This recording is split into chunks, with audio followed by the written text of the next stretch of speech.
Las puertas de Balmosal han sido testigos de guerras, coronaciones, celebraciones familiares y momentos de dolor inimaginable, pero nunca habían estado en el centro de un conflicto como este. Por primera vez en la historia, un miembro de la familia real está llevando al hijo de otro miembro de la realeza a la corte por un patrimonio que significa mucho más que riqueza o propiedad. En el centro de la disputa se encuentra una princesa que no quiere dar un paso atrás, decidida a defender un lugar que se ha vuelto inseparable de la memoria de una reina que dedicó su vida a la corona. Este no es un desacuerdo legal ordinario. Es una confrontación sobre la historia misma, y el silencio que siempre ha rodeado a Balmoral se está rompiendo ahora de la manera más pública imaginable. Hay ciertos lugares en el mundo cuya importancia no se puede medir únicamente por los metros cuadrados, el valor de mercado o la belleza arquitectónica. Se convierten en recipientes para la memoria, transportando generaciones de alegría, desamor de ver y sacrificio dentro de sus paredes, hasta que trascienden la idea de ser meros edificios. El castillo de Balmoral es uno de esos lugares extraordinarios. Lo que se está desarrollando a su alrededor hoy no se parece a nada que la familia real británica se haya visto obligada a enfrentar bajo la mirada de la atención pública, porque esta batalla no se trata solo de propiedad. Se trata de proteger un legado que muchos creían que nunca sería cuestionado. Haga una pausa por un momento y considere lo que eso realmente significa. Este no es otro desacuerdo real familiar sobre títulos, apariciones públicas, herencias o quién ocupa la primera fila en ocasiones ceremoniales. No es una disputa alimentada por el prestigio o la ambición personal. Más bien gira en torno a algo que la familia real ha guardado con extraordinario cuidado durante más de 170 años, algo considerado tan profundamente privado que pocos imaginaron que su futuro podría convertirse en tema de abogados, presentaciones legales y argumentos en los tribunales. Para entender por qué la princesa ha dado un paso tan extraordinario, primero hay que entender qué representa realmente Balmoral. No la versión cuidadosamente pulida que se muestra en las fotografías oficiales del palacio cada verano, donde familiares sonrientes pasean por prados inmaculados bajo los interminables cielos escoceses. El verdadero Balmoral existe mucho más allá de esas imágenes cuidadosamente gestionadas. Vive en la memoria de cada monarca y miembro de la realeza de alto rango que alguna vez ha buscado refugio allí, y tiene un significado emocional que los forasteros solo pueden empezar a imaginar. Ubicado en las impresionantes tierras altas de Escocia, el castillo de Balmoral descansa en el tranquilo valle del río Dee, en Aberdeenshire. La finca se extiende a lo largo de más de 53.000 acres de bosques, ríos, páramos escarpados y colinas cubiertas de niebla que parecen casi intactas por la vida moderna. Incluso durante el apogeo del verano, el aire transmite una quietud fresca, mientras que las mañanas a menudo desaparecen bajo mantos de nubes a la deriva, que transforman el paisaje en algo casi atemporal.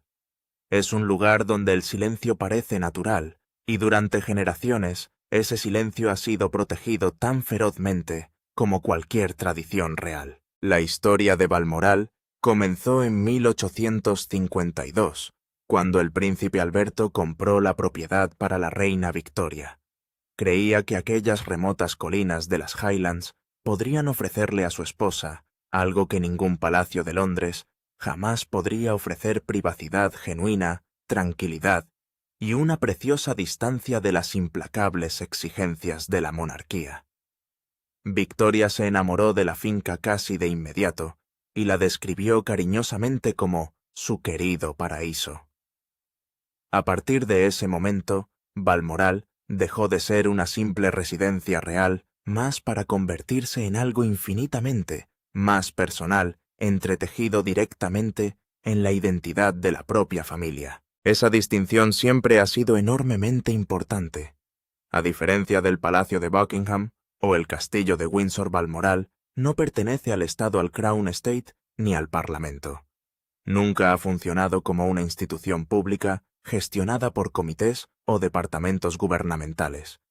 En cambio, ha seguido siendo propiedad privada, pasando personalmente de un monarca a otro, a través de la herencia y no a través de la maquinaria del gobierno, preservando su lugar íntimo y único dentro de la familia real. La reina Victoria dejó la propiedad al rey Eduardo VII, quien a su vez la pasó a través de sucesivas generaciones de la monarquía.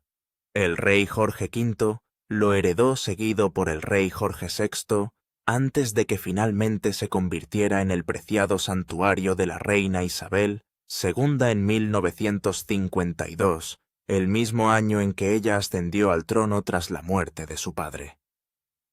Cada generación aceptó no solo la propiedad del castillo, sino también la responsabilidad de preservar algo mucho más grande que los ladrillos y la piedra. Balmoral se convirtió en un hilo vivo que conectaba a todos los monarcas a lo largo de casi 2 siglos de historia británica. Para la reina Isabel II, Balmoral nunca fue simplemente una residencia de vacaciones. Durante 70 notables años, regresó allí todos los veranos sin excepción, escapando de las presiones de la vida pública, para caminar por las colinas con botas sencillas y un pañuelo en la cabeza a pescar a lo largo del río Dee, y disfrutar de momentos de paz ordinaria que pocos monarcas experimentan. Fue allí donde dio la bienvenida a sus hijos, nietos y bisnietos, permitiendo que cada nueva generación descubriera el mismo profundo sentido de pertenencia que ella misma había sentido décadas antes. Balmoral representó continuidad, permanencia y hogar en su sentido más puro. El castillo también se convirtió en uno de los tranquilos centros de poder de Gran Bretaña. Los primeros ministros viajaron allí para audiencias privadas donde las conversaciones se desarrollaron lejos de las cámaras y del espectáculo político.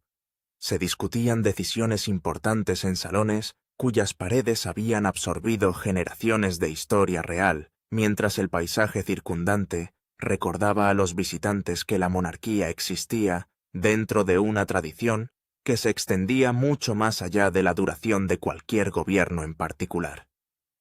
Balmoral era el lugar donde el deber público se encontraba con la reflexión privada de una manera incomparable con cualquier otra residencia real. Luego llegó el 8 de septiembre de 2022, una fecha grabada para siempre en la historia moderna. Fue dentro de las tranquilas habitaciones del castillo de Balmoral donde la reina Isabel II exhaló su último aliento, poniendo fin al reinado más largo de la historia británica, en el lugar que ella más apreciaba, en casi cualquier otro lugar del mundo. A medida que la noticia se difundió por todo el mundo, se arriaron las banderas, millones de personas lloraron, y el castillo mismo se transformó para siempre. A partir de ese día, Balmoral ya no representó únicamente la tradición real, se convirtió en el lugar donde terminó una era. Ese único momento elevó la propiedad a un nivel de importancia aún más profundo. Cada habitación, cada corredor, cada sendero tranquilo a través de los bosques circundantes se entrelazó con el recuerdo de los últimos días de la reina. Para sus más cercanos, Balmoral dejó de ser simplemente propiedad privada y en cambio se convirtió en un terreno familiar sagrado que merece un respeto extraordinario por parte de cualquiera que tenga el privilegio de cruzar sus puertas. El peso emocional que soporta el patrimonio no puede separarse de la pérdida experimentada por la familia que la amaba. Lugares como ese se rigen tanto por expectativas no escritas como por propiedad legal. No cruzas esas puertas simplemente porque lo deseas. No te comportas como si las habitaciones te pertenecieran cuando no es así. Las decisiones que afectan a un lugar así exigen permiso, humildad y comprensión de que algunas tradiciones existen precisamente porque protegen recuerdos demasiado valiosos como para arriesgarse a perderlos. Ignorar esas expectativas nunca se considera un simple error. Dentro de los círculos reales representa algo mucho más serio. Tras la muerte de la reina Isabel II, Balmoral pasó automáticamente a ser propiedad privada del rey. Al igual que con los monarcas anteriores, la transferencia se produjo a través de herencia personal y no a través de la administración pública lo que lo convirtió no solo en el propietario legal, sino también en el tutor responsable de proteger el futuro del patrimonio. Ese rol conlleva autoridad total sobre quién puede ingresar a la propiedad, cuándo puede usarse, y bajo qué condiciones se reciben a los visitantes. Estas no son costumbres opcionales. Son principios establecidos desde hace mucho tiempo que han dado forma a la vida real durante generaciones. Dentro de la familia real, las propiedades privadas operan según tradiciones tan profundamente arraigadas que rara vez es necesario escribirlas. Todos los que han crecido en ese mundo comprenden instintivamente las expectativas. Se solicita permiso. Antes de las visitas se muestra respeto en cada etapa, y la propiedad se deja exactamente como se encontró, preservando su dignidad para quienes vienen después. Los monarcas pueden cambiar, pueden pasar generaciones, pero esas reglas no escritas se han mantenido notablemente constantes desde la época de la reina Victoria hasta la actualidad. Precisamente por eso los acontecimientos que rodean a Balmoral han causado una conmoción tan profunda en los círculos reales. Según el relato que ahora está surgiendo, alguien cruzó el umbral de la residencia real privada más significativa emocionalmente de Gran Bretaña sin observar primero las tradiciones que la han gobernado durante casi 2 siglos. Alguien se comportó como si las reglas ordinarias ya no se aplicaran, pasando por alto el extraordinario simbolismo de un lugar vinculado para siempre a la memoria de la reina Isabel II. Ya fuera visto a través del lente de la ley, la tradición o la lealtad familiar, era casi seguro que las consecuencias de tales acciones serían significativas. Ahora lo que antes parecía inimaginable se ha convertido en un tema de escrutinio público. El tranquilo santuario en el que confiaron generaciones de monarcas para escapar de la atención pública se ha convertido en el centro de titulares especulaciones y argumentos legales. Para una familia que siempre ha protegido a Balmoral a través de la privacidad y no de la publicidad, la ironía es imposible de ignorar. En cambio, el castillo construido para brindar paz se ha convertido en el centro de una de las disputas reales más cargadas de emociones en la historia moderna, y su resultado puede moldear no solo el futuro de la propiedad en sí, sino también las tradiciones que la rodearán en los años venideros. La princesa se enteró. Y la princesa, como te dirá cualquiera que alguna vez la haya subestimado, no deja pasar las cosas. Es hija de su madre en todos los sentidos. Lleva el mismo acero, el mismo inquebrantable sentido del deber. Tiene la misma convicción absoluta de que vale la pena luchar por las instituciones a las que ha dedicado su vida a proteger independientemente de quién esté del otro lado. Miró lo que había sucedido en Balmoral y quién era el responsable. Consideró lo que significaba para la finca, la familia y la memoria de su madre. Y luego cogió el teléfono y llamó a sus abogados.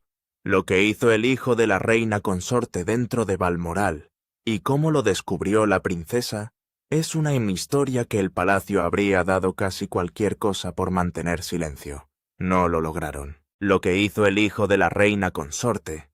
Hay un tipo particular de audacia que solo surge de creer que eres intocable. De creer que las reglas que gobiernan a la gente corriente e incluso a la gente extraordinaria simplemente no se aplican a ti. Que tu posición, tus conexiones y tu proximidad al poder crean una especie de escudo invisible, uno que se mantendrá sin importar lo que hagas, sin importar qué tan lejos te esfuerces y en cuyo territorio entres sin ser invitado. El hijo de la consorte se creía intocable. Estaba equivocado. Para entender lo que pasó en Balmoral, hay que entender quién es, porque no es simplemente el hijo de la reina consorte. No es simplemente un hombre que creció al margen de la vida real y absorbió sus privilegios sin asumir plenamente sus responsabilidades. Es un hombre que ha pasado décadas cultivando una identidad pública basada en el gusto, el refinamiento y el acceso. Escritor gastronómico, autor, personalidad televisiva. Un hombre que se mueve por las habitaciones más altas de Gran Bretaña con la confianza de alguien a quien nunca le han dicho que no pertenece. Esa confianza, sugieren ahora fuentes cercanas a la familia real, es precisamente lo que lo llevó hasta aquí. La historia comienza en el otoño de 2023. Balmoral había pasado al rey poco más de un año antes. La propiedad todavía soportaba el peso de la muerte de la reina Isabel. El personal que la había atendido durante décadas todavía se estaba adaptando a un mundo en el que ella ya no era el centro. Las habitaciones todavía mantenían su presencia de la misma manera que lo hacen cuando alguien amado ha partido recientemente, silenciosamente, pesadamente, de una manera que aquellos que la amaban podían sentir el momento en que cruzaron el umbral. Fue en esta atmósfera que el hijo de la consorte tomó su decisión. Accedió a Balmoral al menos en 2 ocasiones distintas durante este período, sin obtener el permiso formal requerido de los custodios del patrimonio. No recurrió a los canales oficiales, ni realizó ninguna petición formal a los administradores de palacio que gestionan el acceso a las fincas reales privadas. No buscó autorización escrita del rey ni de ningún miembro de alto rango de la Casa Real con autoridad para otorgarla. Simplemente llegó, y no fue una visita breve. No fue un momento pasajero de falta de juicio que pudiera explicarse como un malentendido. Las fuentes indican que hizo uso de las instalaciones privadas de la finca durante un período prolongado, las habitaciones interiores del castillo, los terrenos y las dependencias del personal, que están reservadas exclusivamente para los invitados autorizados de la familia real. Espacios que se consideran profundamente privados. Espacios que conllevan restricciones tan bien entendidas dentro de los círculos reales que violarlas no es un accidente, es una elección. Pero ese no fue todo el alcance de la cuestión. Lo que hizo la situación considerablemente más grave, y en última instancia hizo imposible contenerla dentro de los muros habituales de la discreción palaciega, fue lo que, según se dice, hizo durante esas visitas. Fuentes cercanas a la investigación sugieren que utilizó Balmoral no como un retiro privado, sino como un lugar para actividades que no tenían autorización alguna de los custodios legítimos del patrimonio. Se celebraron reuniones. Los invitados fueron llevados al recinto. Según los informes, las personas sin conexión real, autorización oficial o negocios dentro de una de las propiedades más privadas de Gran Bretaña fueron recibidas a través de esas puertas antiguas como si tuvieran derecho a extender esa bienvenida. No tenía ese derecho, ni siquiera cerca. Las propiedades reales privadas operan bajo protocolos que se han perfeccionado a lo largo de generaciones, porque la realeza entiende lo que sucede cuando esos límites no se hacen cumplir. Balmoral, en particular, dado su estatus de herencia personal y no de propiedad de la corona, conlleva restricciones que van más allá incluso de las aplicadas a Sandringham o Windsor. Se controla el acceso, se examinan las listas de invitados, se registra cada visita y se contabiliza cada presencia en el recinto. Así fue como se descubrió. El personal superior de la finca es ferozmente leal a la memoria de la reina Isabel y profundamente sintonizado con cualquier irregularidad en los ritmos del castillo al que han servido durante años. Se dieron cuenta de que algo andaba mal. Las señales estaban ahí, pequeñas al principio, luego imposibles de ignorar. Las habitaciones que deberían haber estado cerradas mostraban signos de uso. Los registros que deberían haber estado vacíos contenían entradas inexplicables. El personal informó de encuentros con personas que no reconocieron y que no se les había informado que debían esperar. La información se movió silenciosa, pero rápidamente a través de los canales que importan dentro del mundo real. Llegó a la princesa. Ahora bien, aquí es donde debes entender algo importante.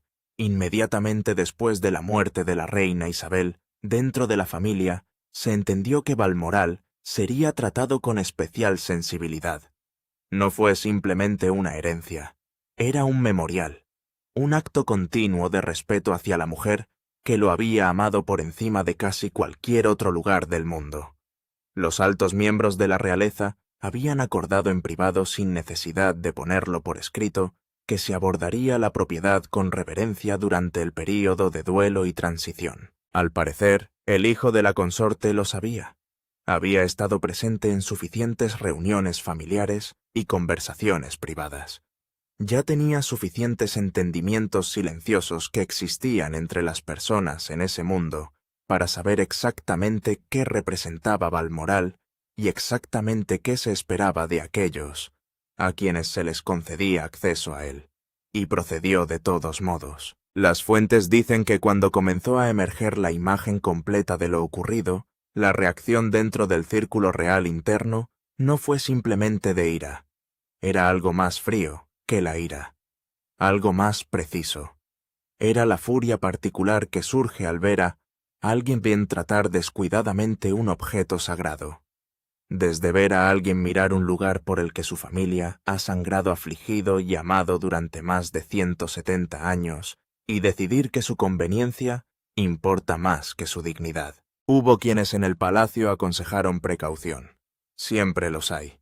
El instinto dentro de las instituciones reales es siempre gestionar en silencio, para contener, resolver las cosas a través de canales secundarios, conversaciones privadas y el tipo de presión firme pero negable que no deja registro público. La princesa escuchó esas voces y luego las dejó a un lado, porque llega un punto en el que la gestión silenciosa se convierte en complicidad.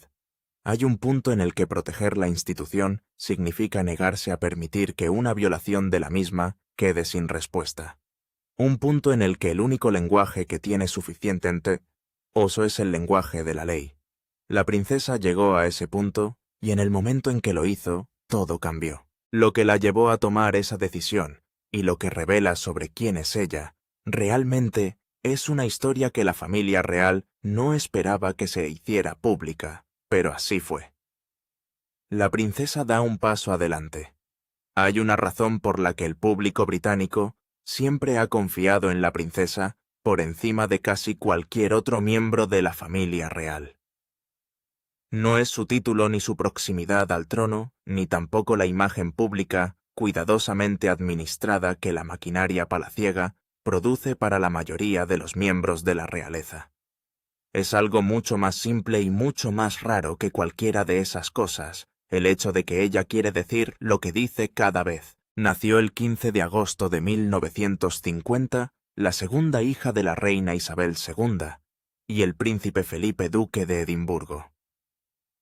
Creció en el seno de la familia más escudriñada del mundo, y de alguna manera salió de ella con algo que la institución rara vez produce: un sentido de sí mismo inquebrantable, intocable y completamente auténtico.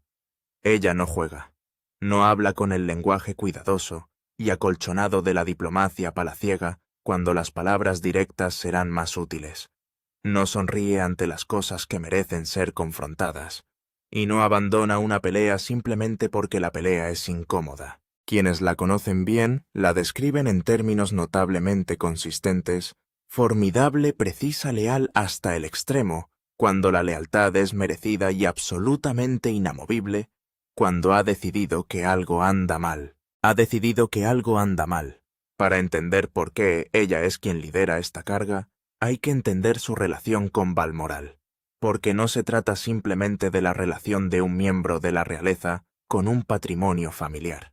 Es algo más profundo, algo que se remonta a los primeros años de su vida, algo que la muerte de su madre transformó en una responsabilidad que ella toma más en serio que casi cualquier otra cosa que cargue. Pasó los veranos de su infancia en Balmoral, aprendió a montar en sus terrenos, caminó por los páramos con su padre, un hombre cuya propia relación con el aire libre lo moldeó tan profundamente como cualquiera de los deberes reales que desempeñó. Se sentaba con su madre temprano en la mañana, cuando la niebla aún estaba baja sobre las colinas, el castillo estaba en silencio, y el mundo exterior aún no había comenzado a presionarlos. Esos recuerdos no son abstractos para ella, no son el tipo de nostalgia suave que se desvanece con el tiempo. Son vívidos y físicos, están escritos en su cuerpo como siempre lo están los lugares formativos. Balmoral no es un edificio para la princesa, son su madre y su padre. Es la versión de su familia que existía antes de que el mundo se apoderara de ellos y los convirtiera en símbolos. Y alguien entró sin preguntar. Cuando le llegó la información sobre el hijo de la consorte, sus allegados dicen que no levantó la voz. Esa no es su manera. No se ultraja ni hace declaraciones diseñadas para señalar sus sentimientos a una habitación. Escuchó, hizo preguntas precisas y puntuales, y esperó hasta tener la imagen completa frente a ella, y luego actuó. Pero su decisión de dar un paso adelante también debe entenderse en el contexto de algo más grande, algo que se he estado construyendo dentro de la familia real desde el momento en que una compañera conocida, desde hace mucho tiempo, se convirtió en reina consorte. Porque la princesa y la reina consorte nunca han ocupado un territorio cómodo entre sí. Déjalo reposar por un momento. La historia entre estas dos mujeres es larga, tiene muchas capas y nunca se ha resuelto del todo bajo la superficie del civismo público que mantienen en los compromisos oficiales. Vio cómo el primer matrimonio de su hermano colapsaba de la manera más pública y dolorosa imaginable. Vio sufrir a su primera esposa. Vio a su madre cargar con el peso de ese sufrimiento, con una dignidad que le costó a Elizabeth más de lo que el público jamás supo. Y observó a la mujer que más tarde se convirtió en reina consorte, moverse lenta y constantemente desde las sombras hacia el centro de la vida de la familia real. Ella aceptó eso. Es pragmática por encima de todas las cosas. Comprendió que la felicidad de su hermano importaba y que la monarquía requería estabilidad. Hizo las paces con la situación de la misma manera que las personas disciplinadas y motivadas por el deber hacen las paces con las cosas que no pueden cambiar. Pero hacer las paces con la reina consorte es una cosa. Extender esa paz al hijo de la reina consorte es un asunto completamente diferente. Nunca ha tenido un título real. Nunca ha asumido deberes reales. Nunca ha hecho los sacrificios que conlleva pertenecer plenamente a ese mundo. Existe en un espacio intermedio particular y cómodo, lo suficientemente cerca de la corona para disfrutar de su calidez, lo suficientemente lejos de sus responsabilidades como para evitar su peso. Asiste a las tertulias, se mueve por las salas y porta el prestigio reflejado del cargo de su madre sin asumir ninguna de sus obligaciones. Y ahora, sugieren las fuentes, aparentemente creía que eso reflejaba el prestigio extendido a Balmoral. La princesa no estuvo de acuerdo. Hay algo más que la impulsa y que va más allá de la historia personal y de los detalles específicos de lo que él hizo, algo que habla de la esencia misma de quién es ella como miembro de la realeza y como mujer. Formada por décadas de servicio, ha aportado más a la institución de la monarquía que casi cualquier otro miembro de la familia. Lleva a cabo más compromisos públicos que cualquier otro miembro de la realeza de alto rango. Lo ha hecho durante décadas, con mínimas quejas y máxima eficiencia. Ella no busca la atención ni la validación pública. Ella aparece y hace el trabajo. Honra los compromisos que conlleva su cargo porque cree con una convicción que raya en lo sagrado que el deber no es opcional. Esa convicción es lo que hace que la violación de Balmoral sea tan personalmente intolerable para ella. Porque si el deber no es opcional para quienes nacen en esta familia, ciertamente no lo es para quienes simplemente se han casado con ella. Y no es en absoluto opcional para quienes disfrutan de los beneficios de la proximidad a la corona sin asumir ninguna de sus responsabilidades formales. El hijo de la consorte usó a Balmoral como si las reglas no se aplicaran a él. La princesa ha pasado toda su vida demostrando silenciosa, consistente y sin fanfarrias que las reglas se aplican a todos.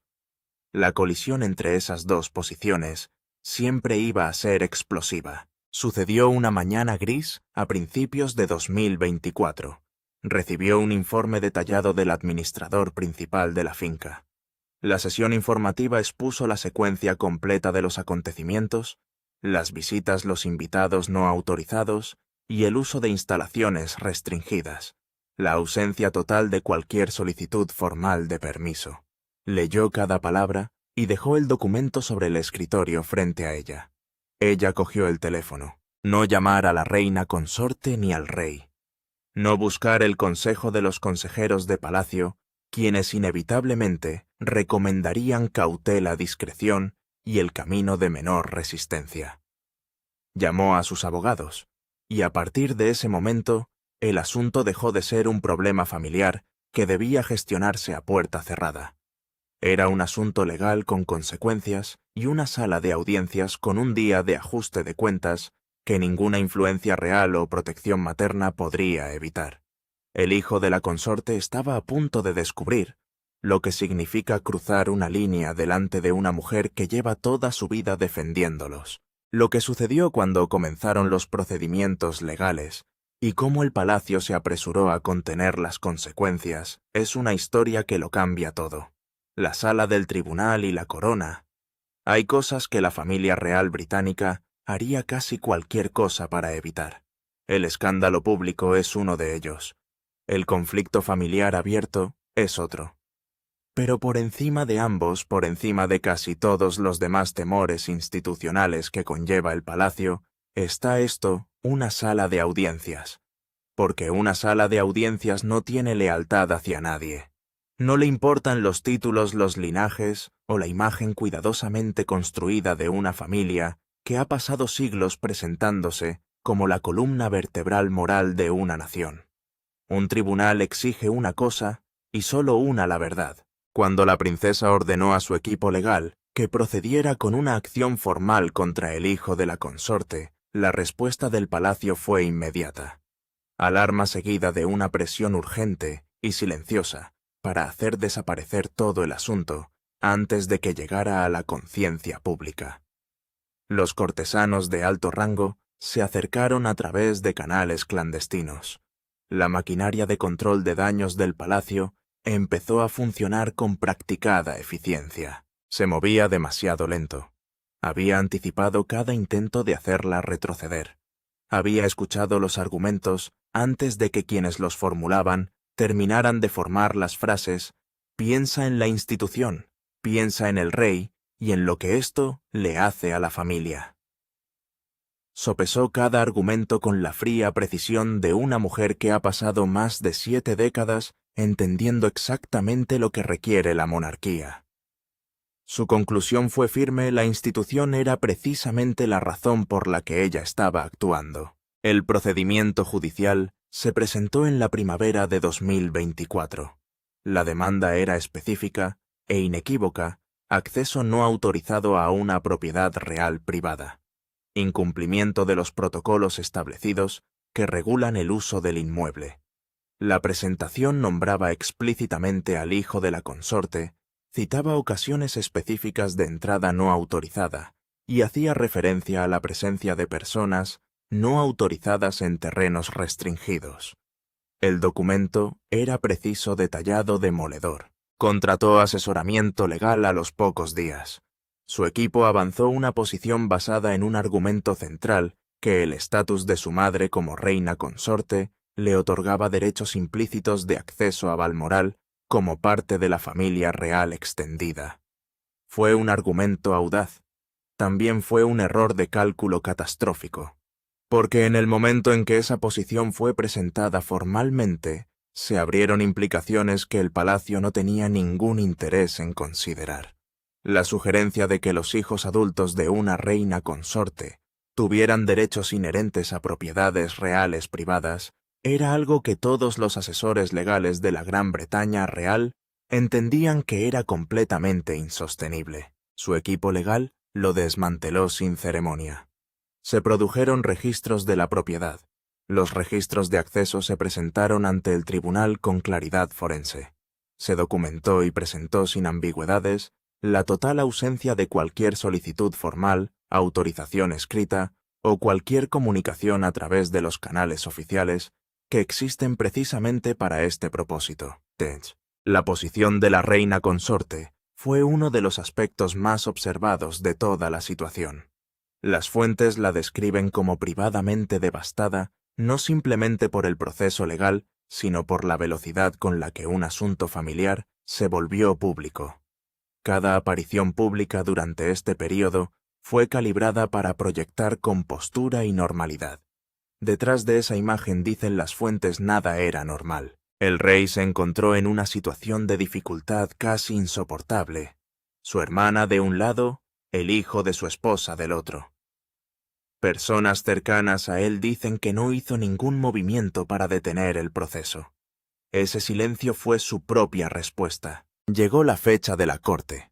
El hijo de la consorte entró en aquel edificio cargando el peso de un nombre que siempre le había abierto puertas. Dentro de esa sala del tribunal, los registros patrimoniales, los registros de acceso y la ausencia total de autorización hablaban con una claridad que ningún argumento podía suavizar. La princesa no acababa de llevar al hijo de la consorte a la corte. Ella había enviado un mensaje a todos los que miraban, y todos estaban mirando. Lo que esto significa para la monarquía: algunas batallas son sobre lo que tienes delante, y otras sobre todo lo que hay detrás. Lo que hizo la princesa al llevar al hijo de la consorte a la corte no se trató simplemente de Balmoral. No se trataba simplemente de acceso no autorizado, incumplimiento de protocolos o presencia de invitados poco claros en terrenos restringidos. Esas cosas importaban, eran la sustancia jurídica del caso, pero el significado más profundo de lo que ella hizo, lo que resonará en los pasillos del poder real mucho después de que hayan concluido los procedimientos judiciales, es algo mucho más significativo. Trazó una línea y se aseguró de que todos vieran exactamente dónde caía. La monarquía británica atraviesa actualmente una de las transiciones más complejas y trascendentales de su historia moderna. El rey es mayor, su salud ha sido frágil, y así lo reconoce públicamente, y el heredero está pasando constante y deliberadamente de la posición de heredero a algo más cercano a la autoridad activa. El centro de gravedad dentro del palacio ha estado cambiando de manera silenciosa pero inequívoca desde hace algún tiempo, y en medio de ese cambio ha habido preguntas sobre los límites, sobre quién pertenece a dónde, y a qué le da derecho a una persona la proximidad al poder. Esto nunca ha sido más urgente. El hijo de la consorte no es miembro de la realeza en activo, no posee ningún título relacionado con la corona y no tiene responsabilidades formales ante la institución. Él existe como siempre en ese cómodo espacio entre el mundo real y el civil, lo suficientemente cerca como para sentir el calor de la llama, lo suficientemente lejos como para evitar ser quemado por sus demandas. Lo que establece su acción legal con todo el peso de un tribunal detrás es que este cómodo espacio intermedio tiene límites. Las propiedades privadas de la familia real no son comodidades sociales que se extienden informalmente a aquellos que tienen el apellido correcto en su árbol genealógico. Las reglas que rigen el acceso a lugares como Balmoral se aplican a todos, sin excepción, independientemente de con quién se casó su madre. Esta no es una declaración pequeña, es constitucional, porque el precedente que se sienta aquí determinará cómo la familia real gestionará sus propiedades privadas en los años venideros. Cada persona que existe en los confines de ese mundo, miembro de la familia extensa, hijo adulto, de una consorte, ahora está analizando lo que le sucedió al hijo de la consorte y recalibrando. El mensaje es claro e inequívoco, y no se transmite en una carta privada ni en una declaración palaciega cuidadosamente redactada, sino en la forma más pública y permanente disponible: no uses lo que no es tuyo. Para la reina consorte, las implicaciones son profundamente personales e imposibles de separar de su papel. La hermana del rey ha llevado a su hijo a la corte por los bienes del rey. La triangulación de esa situación es tan incómoda como cualquier cosa que haya producido la monarquía moderna. Fuentes cercanas a la reina consorte sugieren que ella entiende con dolorosa claridad que su posición no protegía a su hijo, que la corona que lleva no extiende su protección a sus hijos como ella quizás creía que lo hacía. Esa comprensión Ha cambiado algo entre la reina consorte y la princesa, que tal vez no se pueda volver a cambiar. Para el heredero que observa cómo se desarrolla todo esto desde una posición de creciente autoridad, la lección es una que no necesitaba que le enseñaran, pero que no olvidará los límites importan. Cuestiones de aplicación. Una institución que no logra defender sus propios espacios privados contra violaciones casuales por parte de aquellos que se sienten con derecho eventualmente, no podrá defenderse contra amenazas mayores. La princesa entendió eso antes que nadie en la familia estuviera dispuesto a decirlo en voz alta, y el propio Balmoral, ese antiguo castillo, ubicado en 53.000 acres de silencio en las tierras altas de Escocia, el lugar donde Elizabeth paseaba a sus perros a la luz de la mañana, el lugar donde pescó, fotografió, hospedó y finalmente murió. Está exactamente como siempre, sin cambios por la tormenta legal que se desató a su alrededor, pero algo ha cambiado en la forma en que la familia real lo protegerá en el futuro. La princesa se aseguró de eso. Ella siempre lo hace. Balmoral sigue en pie, frío, silencioso, inamovible, un castillo que ha absorbido el dolor, los secretos y las silenciosas luchas de poder de la familia más escudriñada del mundo. Pero la familia real que lo custodia ha cambiado para siempre. La princesa trazó una línea de la manera más pública posible en la corte en presencia de un mundo observador que nunca había visto algo así. Y nadie dentro de esos muros del palacio olvidará jamás lo que significa enfadarse con ella. Ni el hijo de la consorte, ni la reina consorte, ni los cortesanos que aconsejaron precaución y fueron ignorados. Ella dejó una huella. El mensaje ha sido entregado, y se ha sentado el precedente. La próxima persona que cruce esas puertas sin permiso, lo hará sabiendo exactamente lo que le espera al otro lado.